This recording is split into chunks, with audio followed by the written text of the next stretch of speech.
In Portugal, there's a YouTube show full of fun facts you need to know. Carl rings the bell and the members show to the GMP morning show. Featured guests will come and they will blow your mind. The audience will do so in kind. The little vanity mixed with some insanity on the morning show with GMP. Good morning, Portugal, and I'd like to welcome you to another fantastic day. Hey, you gumpers.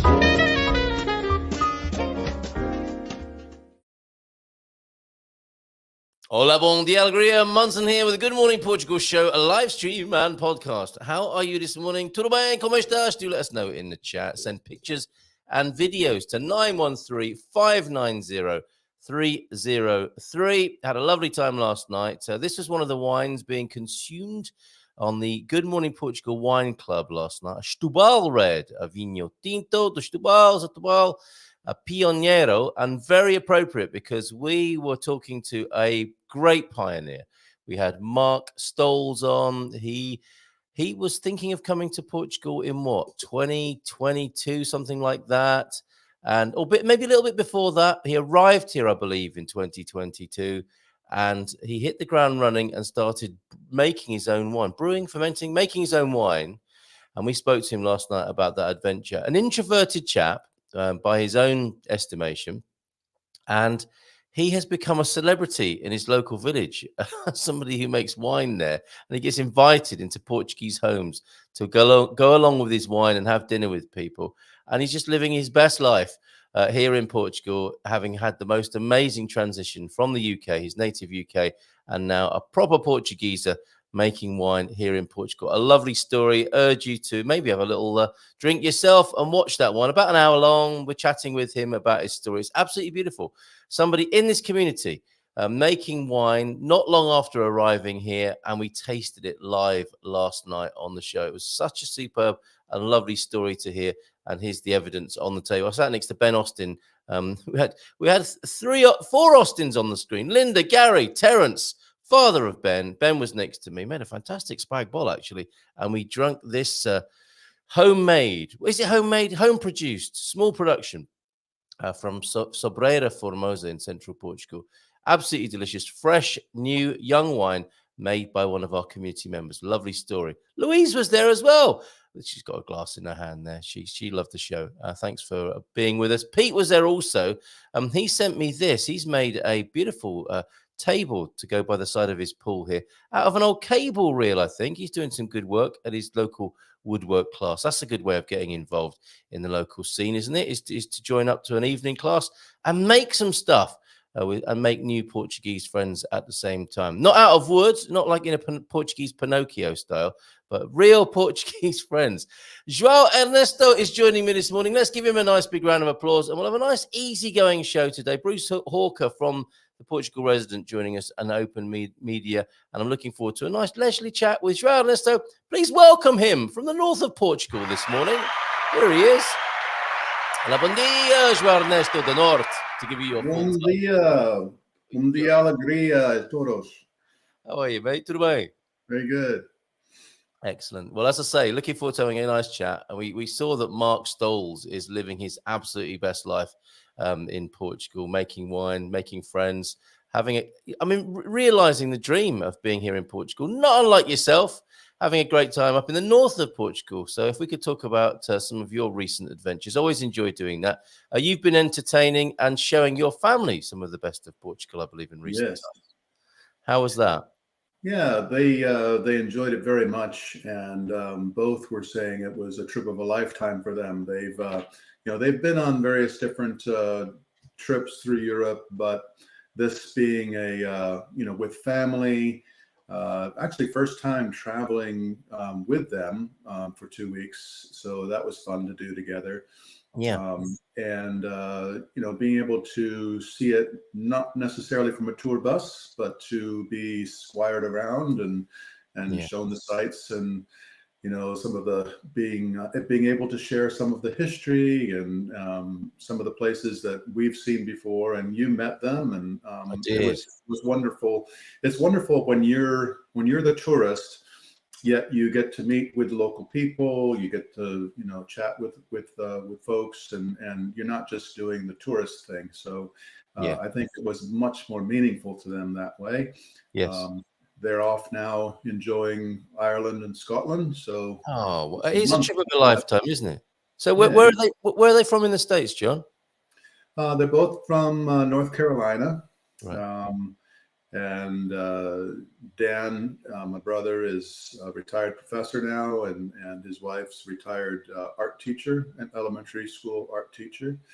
But it was always her. I think I might have said this before, but it was a bucket list item for her to be able to go to the Prado Museum there in Madrid and see some of the things in person that she's taught and educated her students about. So that was quite fun. Yeah, it was lovely to meet them, and we picked up a bit of new vocabulary. Sister-in-law, I forget now, but you were referring to her in the Portuguese as a sister-in-law. Say that again. Cunhada. Cunhada, there you go. Cunhada is a sister-in-law, and I bore witness to them having a fabulous time here at the Storytellers Palace here in San Martino de Porto. So you're great at planning trips. We've seen many of your wonderful trips here on the screen, and perhaps we could talk a little bit about more about what you laid on for your brother and sister-in-law later on in the show. We'll have a nice, easygoing one. We'll chat to everybody who's sending us messages here this morning, and we'll welcome Bruce Hawker from Open Media and the Portugal Resident, who might pick up on a couple of his own stories from the homepage of the Portugal Resident later on. And I think he's got some events coming up that he'll tell us about too. There's also a Tony Time hole, Antonio Barbosa-shaped hole in the show today. He can't be with us, John, but he has sent a message to us. We've got a couple of messages and a bit of a slideshow. You might recognize some of these places. This is his message, first of all. Portugal Experience Tour, Day 2, Porto and Vila Nova de Gaia. Visiting the Fervenza Palace, which is a palatial home, completely renovated, and investment properties too, lock-off system. And this here, the nice group. Portugal Experience Tour, Day 2, Porto and Vila Nova de Gaia. Hi, he's a legend, isn't he, that man? And here they are. I think they're by a notable river in this picture. Guess where? Guess where they are? There. Yeah, Portugal Experience Tour, doing a great job, Tony. Have a great time, all of you. Thank you for sending the pics and a bit of a slideshow as well. I don't know how many of these things you recognise here. Are these all Porto pics? They probably are, aren't they? Certainly up in the north of Portugal, right, John? Yeah. I recognize the Livro there, the bookstore. Oh, right. Okay. The Livro Lelo, isn't it? Livro Lelo. Yeah. Try saying that after a few ports down by the river there. Tony's having a great time, I would say there. Aliops. Yeah. Yeah. I think a lot of this is in Porto where they've arrived, and he's showing them a good time. Okay. On the train, everybody. Off you go. Off the train, everybody. Have a drink, everybody. Oh, superb. Well done, Tony. Great job bringing folks over. I think mainly from North America, having a look at that investment possibility. And what's that little tram or tuk-tuk there? Great job, Tony. It would be an interesting exercise would be to identify all the Vila Nova, etc. throughout Portugal. Yeah, Vila Nova de Gaia, Vila Nova Savara. The Vila Nova series. There's always the new village of this and that. And, yes. And, they're hundreds and hundreds of years old. So it'd be curious. Which Villanova are we in today? That's its own TV show, isn't it? Excellent stuff. Thank you very much indeed, Antonio Barbosa. Let's get rid of the team shot there and say A few hellos this morning. Got João de Norte, João Ernesto de Norte, to give him his full title, here with me for the Tuesday show here on the Good Morning Portugal show, having a nice chat, hearing about some of John's recent travels as well, and the bull event, the Vacas das Cordas, I think, in the controversial, it would appear, event, a historical event here in Ponte De Lima, and the upcoming 900-year celebration. So lots to talk about with John this morning. Yeah, next year, 900 years, right? One of the oldest towns, I suspect, in Portugal, if not Europe. Bom dia, campers. Feliz terça a todos from James with a mindful moment. And I love how you chip in with these, John. Not so serious moments as well. You cannot control the results, only your actions. It's true, isn't it? Says Alan Lorcos there, and a mindful dad joke to go with that. To all those people who said I wouldn't amount to anything because because of my procrastination, just you wait. Excellent. Well done, James. And a couple of visuals from you as well this morning. What have we got from you? It's so strange to think before Facebook, all this nonsense just stayed in people's heads. I don't know about that, John. I mean, it came out at the pub, didn't it? Or at the bar, perhaps, or in other public places. I'm not usually one to brag, but I just finished a jigsaw puzzle in 4 days. And the box said 3 to 5 years. Very good. Excellent. Thank you very much, James, for your contributions this morning. And Milane is here. Good morning, Campus. From Winsurance HQ this morning, where the weather is 20. Rising to 28 today in the capital. Remember to keep hydrated. Thank you for that public service announcement. How's your weather looking up there in Ponte De Lima this morning, John? It's been a bit warm, definitely in the upper 20s. So get your walks in early is what Pam always does. So we've been doing that. Yeah. She's off now. Did I tell you that? You did, yeah. You mentioned it in the chat yesterday. So Pam's off to see twin sister over in the States, presumably, and you're hanging out. How are you responding to that? What sort of things are you getting up to? Well, first, she's safely arrived. Everything's good, and been accepted by their new cat. She described, because she's a twin, right? So so the cat was like, I bet, how odd for a cat. Yes, literally looking back and forth at them like, what's going on here? Oh, bless. Yeah, that must have been funny. But yeah, she's safe and sound and good to go.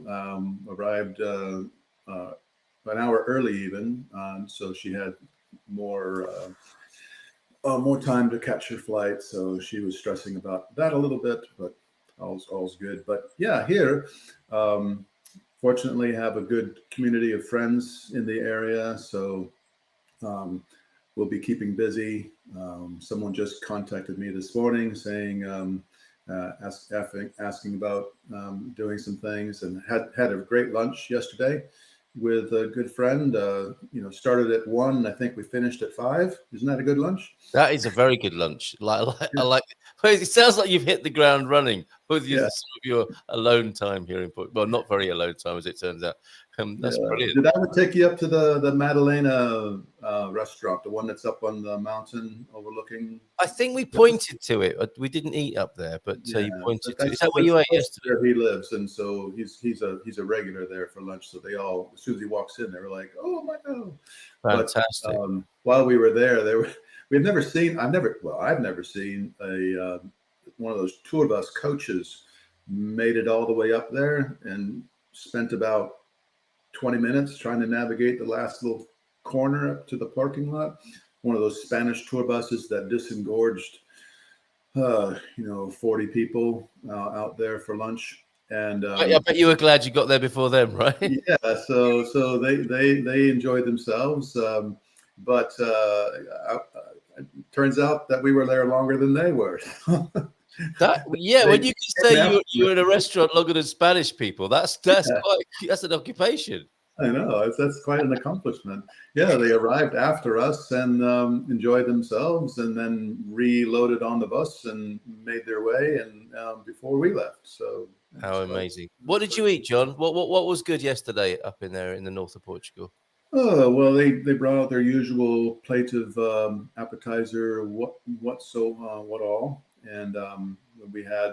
I think he had a pasta cabral with the shrimp, and it was a shrimp and pasta dish, and I had the preto porco, or porco Nice. preto, any black pork. Yeah. It's a fairly standard dish up here, which is really good. Yes. Excellent. Not lettuce, with spinach and boiled grilled potatoes. Very nice indeed. That sounds excellent. Good. Let's go back to the chat. See who's in this morning. We're getting morning mindfulness thoughts from Milane. It's Milane's morning mindfulness moment. Listen to silence. It has so much to say. That's Rumi, the Sufi poet, philosopher. Rumi there. Very good. Thank you, Milane, for that. And Coach Turner's in John. I came across a quote by famous Welsh actor Anthony Hopkins, better known for eating fava beans and drinking a nice Chianti. And so many other great movies, right? Like Remains of the Day, one of my favorites, and Shadowlands as well. Not just a horror actor, but he can turn his hand to many things. I thought it was worth thinking about, says Coach. This is Anthony speaking now. Tony Hopkins, none of us are getting out of here alive, so please stop treating yourself like an afterthought. Eat delicious food. Oh, check. Okay. Jump in the ocean. Check. Say the truth that you're carrying in your heart like hidden treasure. Oh, maybe that comes up over dinner as well. Be silly. Be kind. Check. Hopefully. Be weird. There's no time for anything else. Isn't that lovely? Thank you very much. Yeah. The words of Anthony Hopkins there via the Coach Turner, who has a God Squad tip of the day for us. One notable thing about Portugal's geography is that it's very lumpy. Here, there are hills everywhere, often with interesting villages on top. Oh, yeah, I remember sitting with you and having a coffee above, where were we? I can't remember the name of the village now, a famous cheesy village anyway, but we had a fantastic hilltop coffee, didn't we? You, me, and Colin, Coach Turner. So walking uphill as an important ability. To practice, yeah, you've got to become a goat here, greatest of all time, and somebody well adapted to hills. Find a suitable slope and walk up for about 30 seconds. Notice that your gait has changed from having mostly straight legs to having to lift your knees up and using your quads. Walk slowly, back down, then repeat another 3 to 4 times. That alone will improve your fitness. But as you practice, begin to extend the distance and pace. Then hiking won't be such a daunting prospect. You like a bit of a ramble, don't you, most days, John? Walking, is that your main form of exercise? Walking is mostly, back in the day, Pam and I were quite avid mountain hikers. Oh, were you? Colorado have done many what we call 14ers, 14,000 foot peaks, which would be, I don't know, around 3,000 meters here. No, sorry, no, that would be 9. No, anyway, you do the math. Yep. Let's be 5,000. Anyway. I can do it, but not on the. I'm not good. Maths live. I find this. It really feels like being back at school, doesn't it? When the whole class is watching you and the pressure. Somebody else will take care of that, I'm sure, in the chat. Yeah, hopefully. So it's probably more like around 5,000 meters, something like that, or between 4 and 5. Let's say that. But so probably did a dozen of those, but not recently, and quite a lot of experiences with that. Pam's actually done more with her sister, so that's been fun. But not so much around here. One of the one of the differences is that in Portugal and in Europe in general, they don't quite do the switchbacks the way they do in the States. The way they do in the States is a lot more of a gradual ascent, whereas here it's like, yes. So it's more like, it's much steeper. It's still a switchback, it's like, but it's, you definitely have to be fit. Yeah. And my goodness, when you go on these local community walks, the big mass 200 people walks that they prone to do around here. They go at quite a pace. Yes. Yeah, so it's more like a march. Yeah, but you do get a free T-shirt, lunch, Free T-shirt, lunch, good workout. Yes, all for Yeah. €10 normally. It's Yeah, fantastic. and no mention ahead of time that it's going to be a 10K walk. So it's like, oh. Yes, well, it's funny. It's like living in an MC Escher optical illusion country.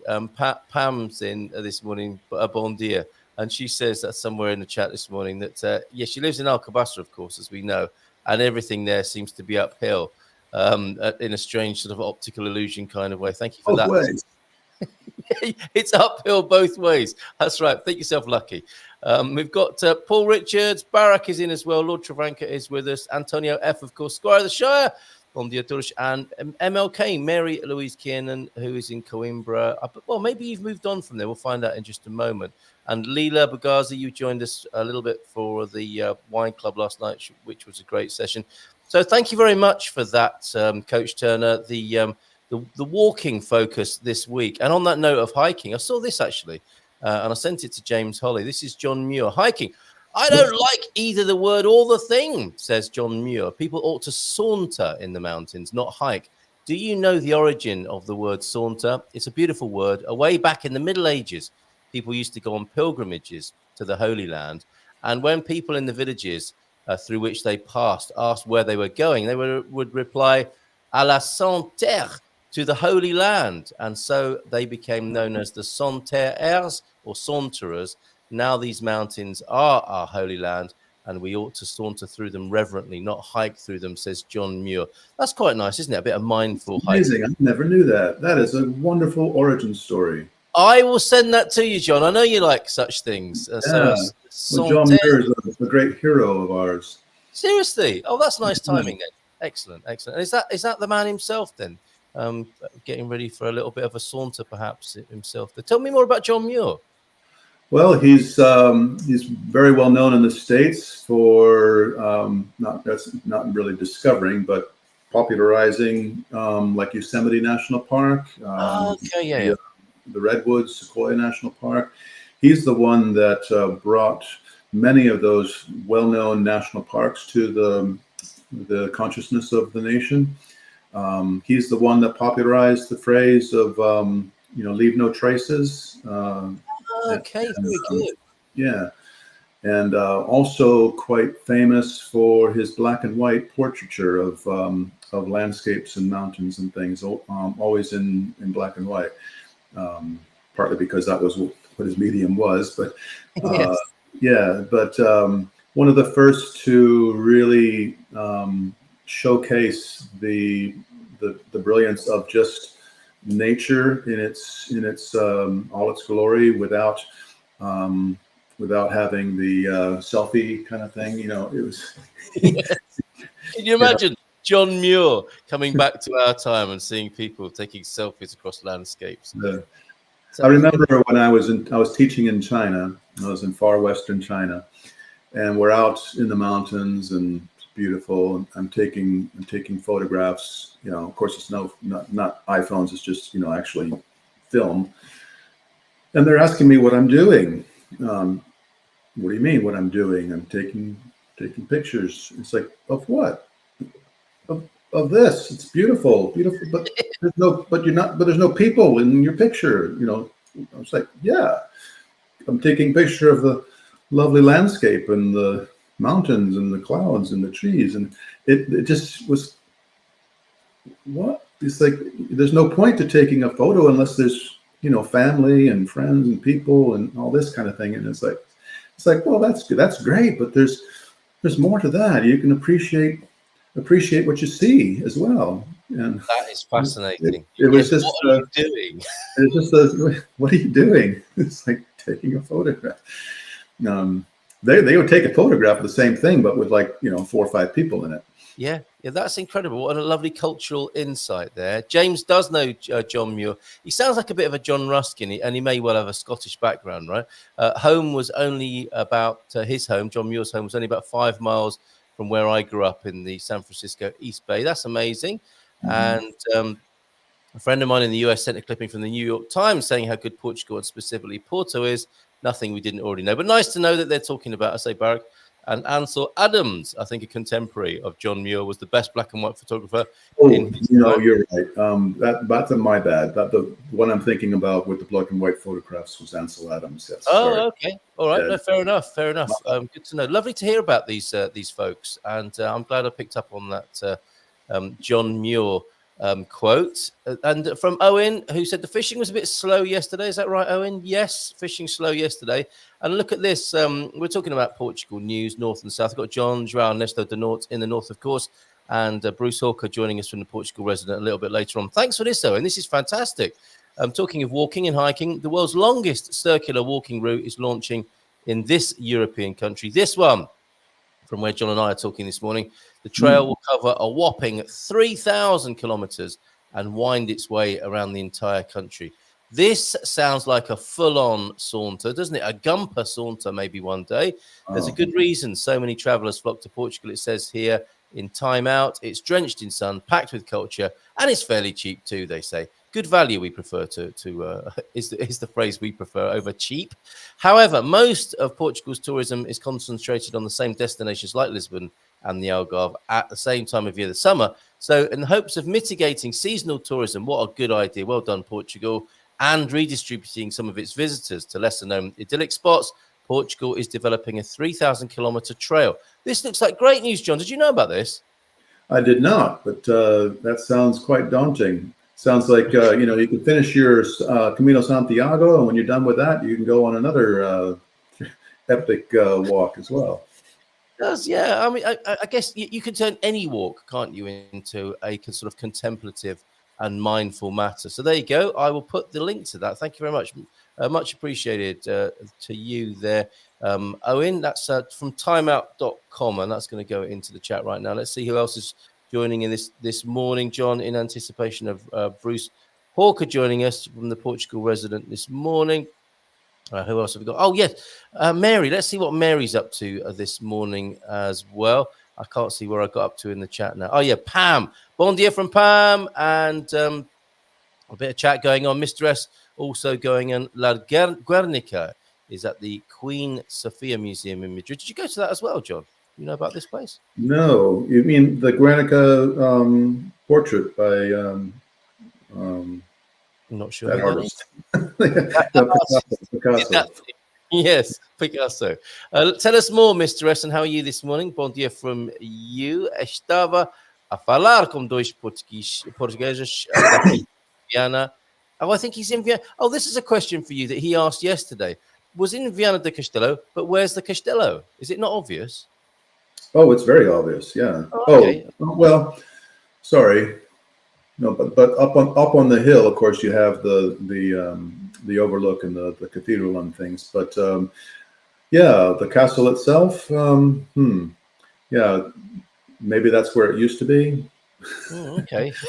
Yes, the church marks the spot. Okay, that remains a mystery then for the time being. Greetings from the Algarve from Paulo Ricardos, hotting up with the weather there, and people now people and weather hotting up. Now we're in June, 26 degrees, clear blue sky. Thank you for that weather report from Dan South. Squire is in as well. Bon dia todos. Morning, Squire.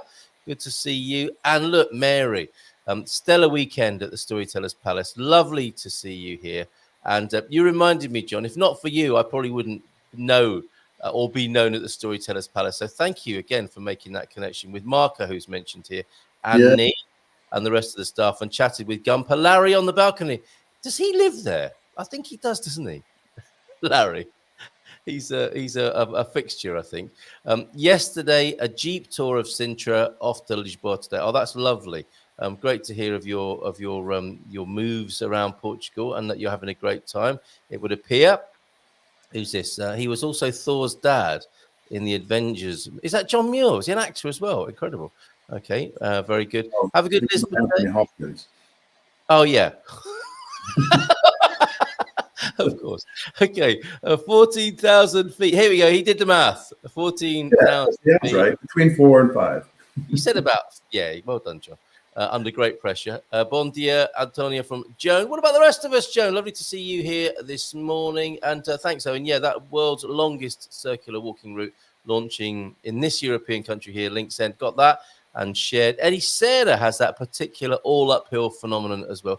There's another angle for Portuguese tourism. Come and walk the all uphill country. Maybe that's not such a good draw to the place.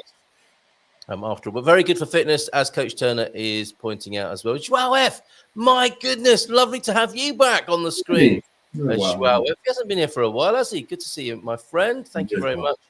And lovely to see some. You can have a free Portuguese conversation with Antonio F any morning on the Good Morning Portugal show. Just engage with him in conversation there. And also over at the Portugal Club, theportugalclub.com or GMP VIP if you want to have a chat with him over there, where he provides our crime report and our Portuguese sayings of the day. So what was the atmosphere like, John, with the bull on a rope, not a soap on a rope, but a bull on a rope in Ponte De Lima the other day?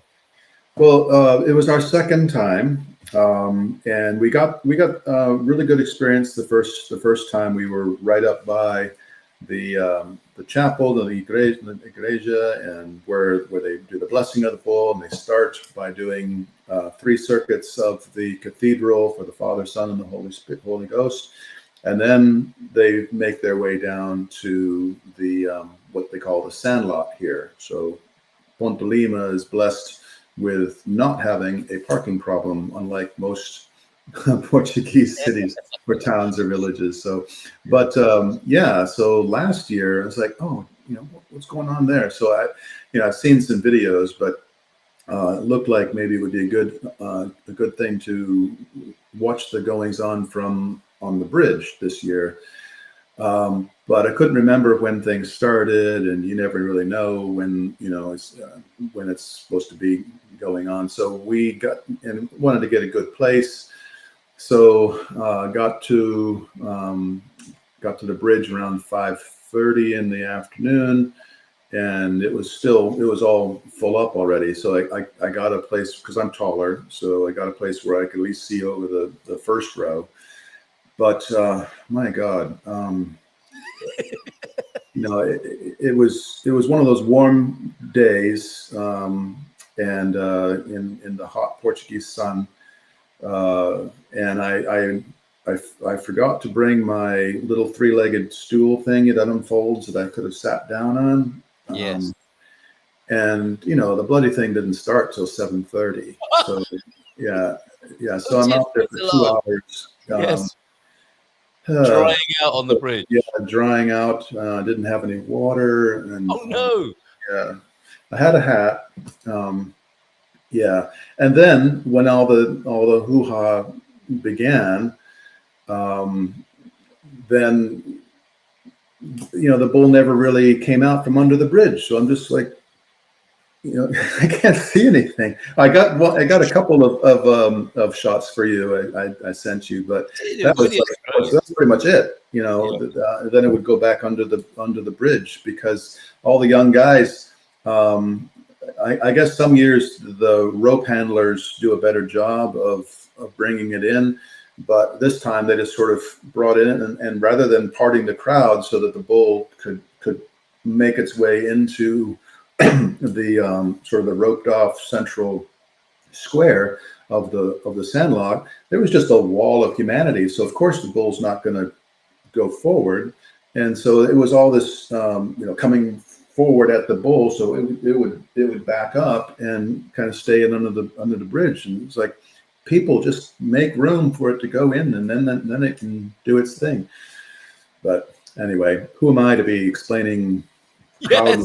How long has this been going on for? 1,000 young men. So yeah, right. I guess there's not a lot. It wasn't about logic and reason, was it?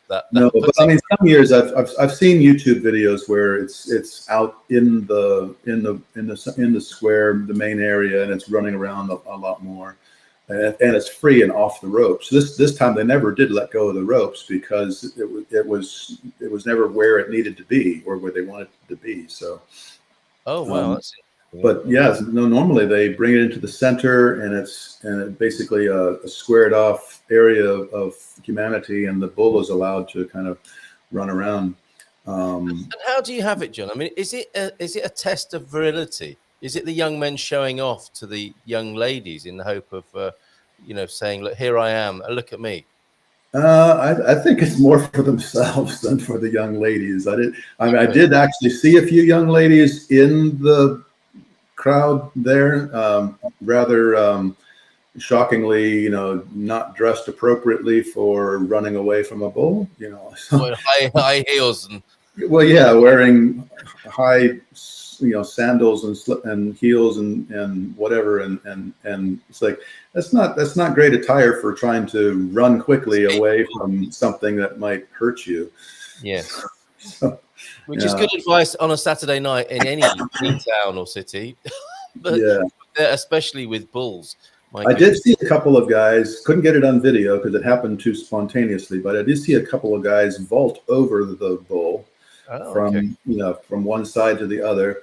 And one silly chap, he vaulted over, stumbled and fell right in front of the bull, curled up into a fetal position, thinking that he was going to get rolled or whatever, and kind of stayed there because he was afraid to get up and whatever. So the bull was like right at him, and he's like this. And nothing happened, but it was like, get up, go, run, do something. What a moment. What a moment. James's analysis would be that they are folks high on the excitement-seeking personality scale or something. So quite the thing to behold by the sound of it, and quite a nice little warm-up for the 900-year celebrations. How's that looking? Or is it a bit like the Carnation Revolution? Because there's already posters and billboards up. I have no idea what all the festivities are going to be, but I can guarantee there's probably going to be fireworks and music and late night partying.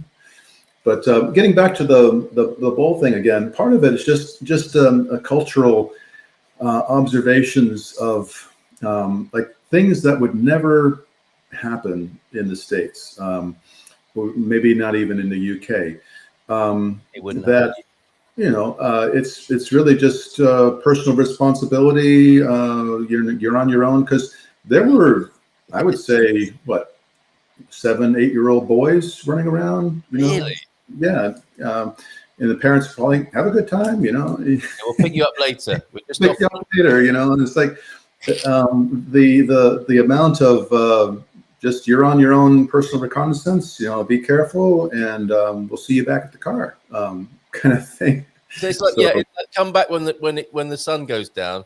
Like come back when the bull's put back in its lorry. So I know it's all controversial and that sort of thing, but the bull is not killed, it's not sacrificed, for the entertainment of the pop. It's not that. But it's definitely been going on for a very long time. It is very much part of the local culture. But just the cultural in general, which I appreciate, that doesn't put lots of restrictions on you. It expects the family to watch out for yourself, and you yourself are expected to watch out for yourself. And something went wrong, they wouldn't blame it on the bull. It's like it was your fault. Fair game. Like going to Obidosh Castle. If you walk up on the ramparts of Obidosh Castle, it's your own silly fault. Especially if we're wearing our high heels. It's refreshing to me. It is refreshing. Yes, well said. Well said. Okay, we'll come back to our discussion of what you've been up to and other such Portuguese cultural matters after we've had a quick chat here with Bruce Hawker from Open Media and the Portugal Resident newspaper. Let's give him a nice big round of applause and welcome him to the screen. Morning, Job, and morning, Bruce. Morning, Carl. Morning, how are you this morning, Bruce?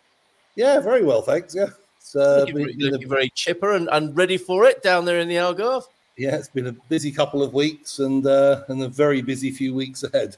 So. What's coming up in this busy few weeks? You're not just talking about all the tourists pouring into the Algarve now, are you? No, it's about all our events. So we're still sort of running all these living in the Algarve and living in Portugal events, both here and in other countries. So we have an event on May the 23rd in Tavira, living in the Algarve event. Went really, really well. Actually, first time we've done it in the East Algarve.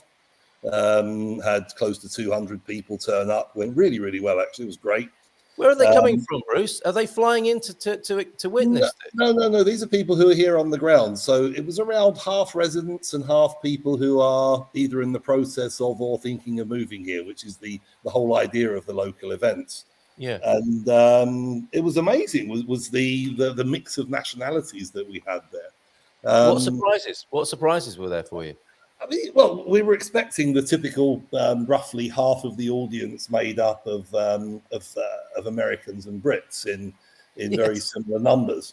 But looking through the list I've got it here in front of me, we had people from Ukraine, Sweden, Spain, South Africa, Switzerland, Russia, Poland, Netherlands, Italy, Israel, Ireland, Hong Kong, Germany, France, Finland, Denmark. Wow, that's incredible, isn't it? Brazil, Canada, Belgium, and Australia.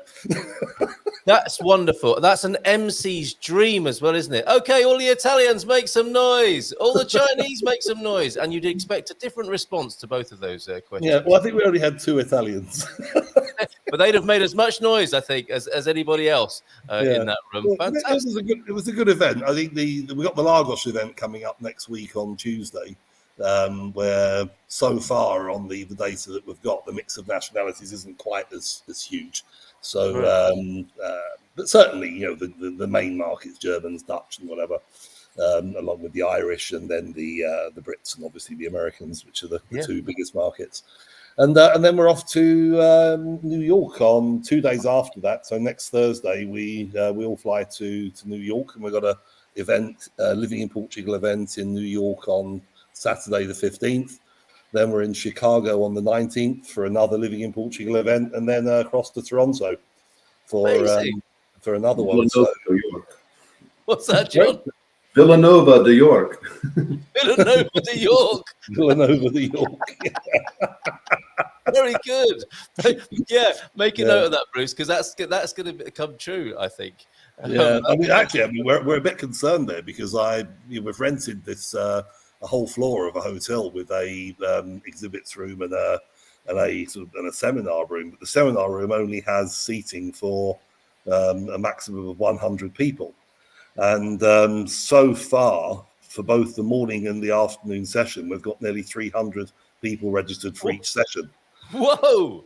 But we normally only expect somewhere between 30 and 40% to show up. But if more than 40% show up, I'm going to have a bit of a problem. I'm going to have people standing outside. Start an auction. Just start an auction outside. Yeah. So it's going to be very busy. Then we're back in the US again in September for another road show, South Africa in November. And in the meantime, lots more events here in the Algarve. So, yeah. So interest and demand not waning in any way by the sound of it? Not at all, no. I think the only problem that we've got really is all the delays from XF IMA. Yeah. The whole thing is in a complete mess, which is one of the things I'll touch on in a minute.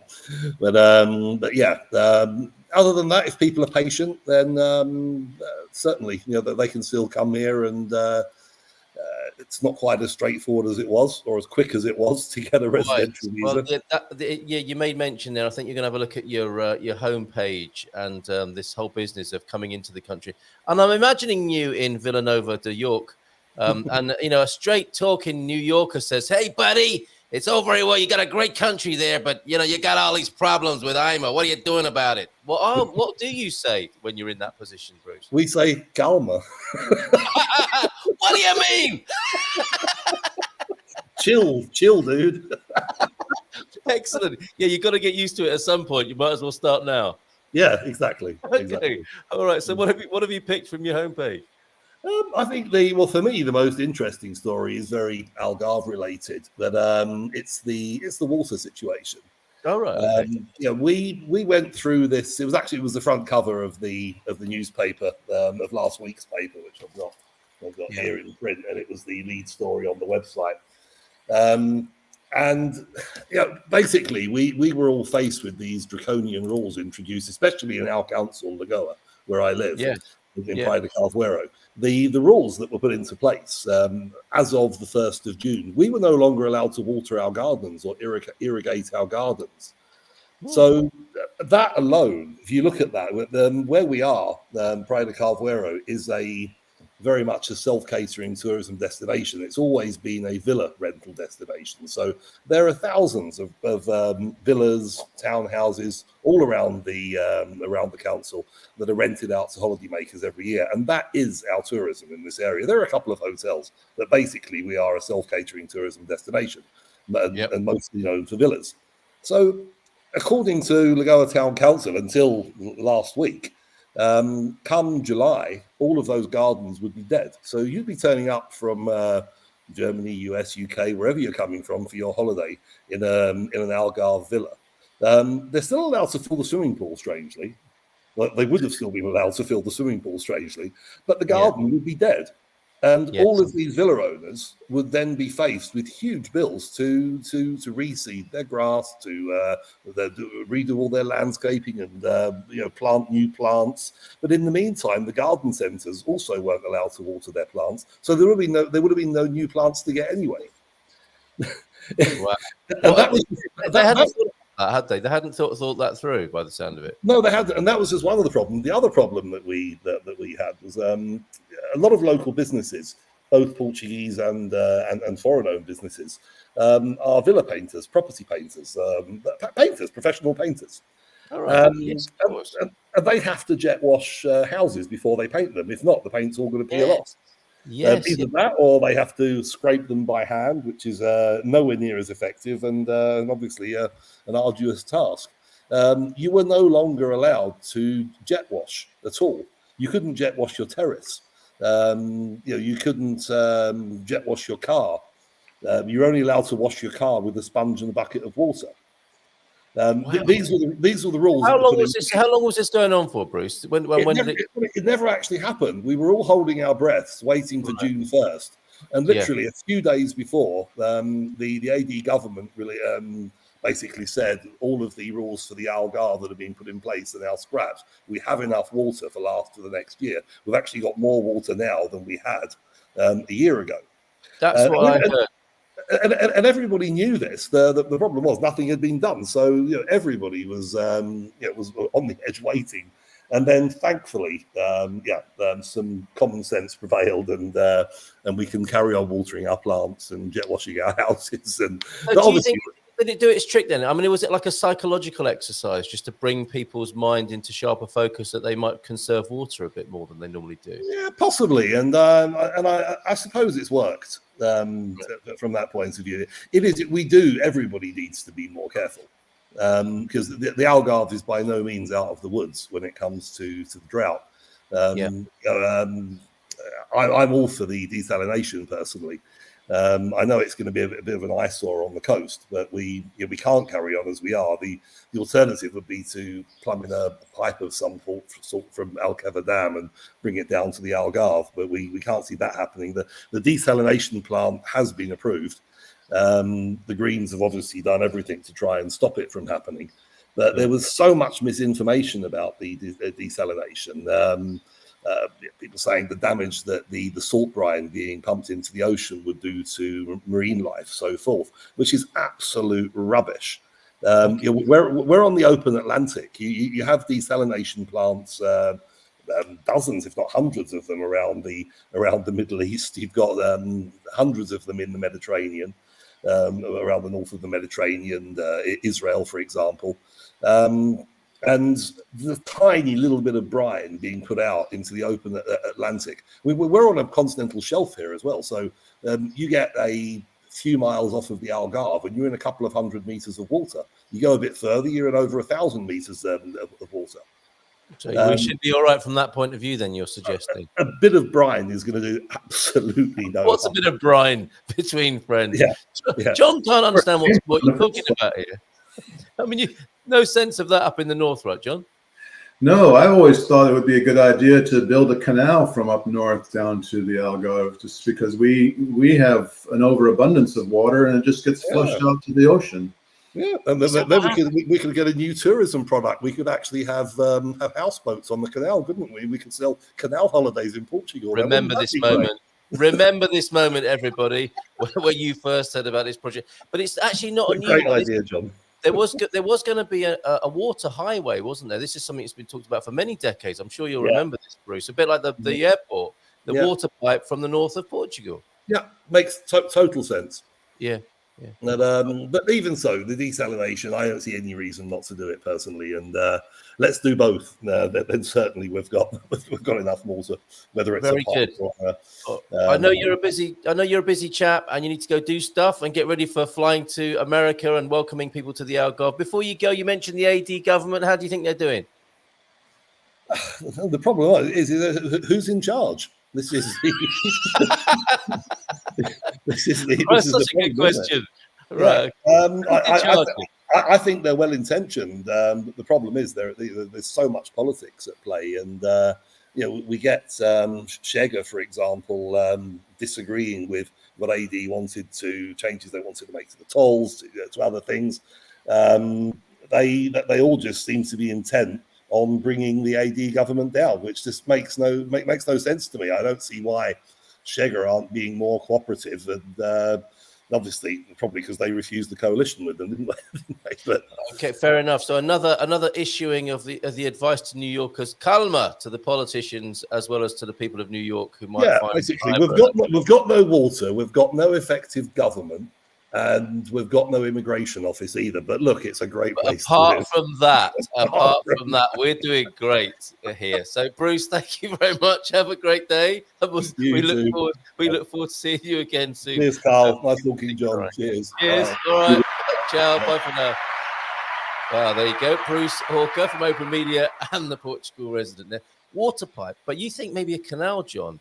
And that, as Bruce pointed out, which would work best. But yeah, it could be piped down and keep it under the villages and out of the way of things. But if you build the canal, then there's going to be right of way issues. But yeah, whatever needs to be done.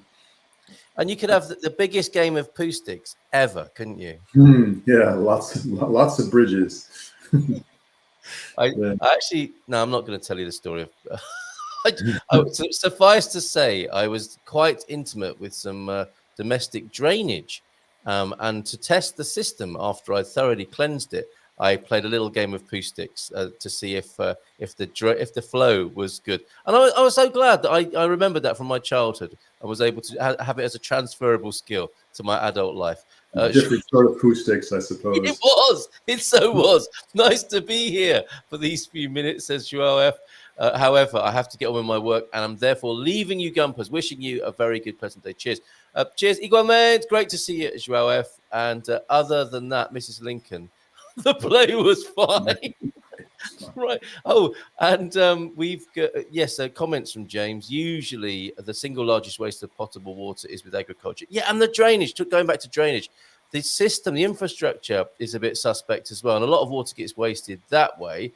You also sent us in a picture. This is an Ansel Adams picture, I think. Is this of Yosemite? It's National Park, yeah. Yeah, and you say there, James, one of Ansel Adams' photos of Yosemite. There you go. I believe that's Horsetail Falls, which sounds like a beautiful place. Thank you very much. Lovely little detour this morning into Ansel Adams and John Muir territory. Love that. And the other thing, when we're talking about responsibility, John, people taking personal responsibility and bringing their kids up in quite a rugged way. Come in when the sun goes down, or pick you up at the hospital. Not funny, but yes, funny as well. Thank you for that. Right, John, in these last few minutes, touring with your in-laws, your sister-in-law and your brother, of course, and you went to Madrid. Where did you take them in Portugal? And did you get that sense of the vida boa? When you're the tour guide, I think you kind of referenced it earlier on. When you're showing other people around, you get to see and remember how amazing the country is yourself, don't you? Yeah, I mean, I pretty much took them to most places where we've been before. But the only place where we hadn't really been, the stretch of the trip that was between Madrid and Tomar. It's pretty much a straight shot, but you enter into Portugal from its eastern border there, which is very remote. There's no cities to speak of, wide open country. And we were all looking at each other. It's like, this is much more like the States. This is the West out in Colorado, Arizona, where, you just have wide open vistas as far as you can see, with no villages, no houses. And you can really understand why many of the Spaniards, when they came to the States, and whether it be Mexico or the Western US, that was because it was very much like Spain. Yeah. Just wide open country with rolling hills and mountains, cattle and things. So it was very reminiscent to us.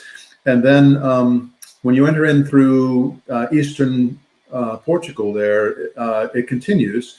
But, one of the things that we probably get used to here in Portugal is, there's villages every 2 kilometers. And but out in eastern Portugal, it's much more wide open.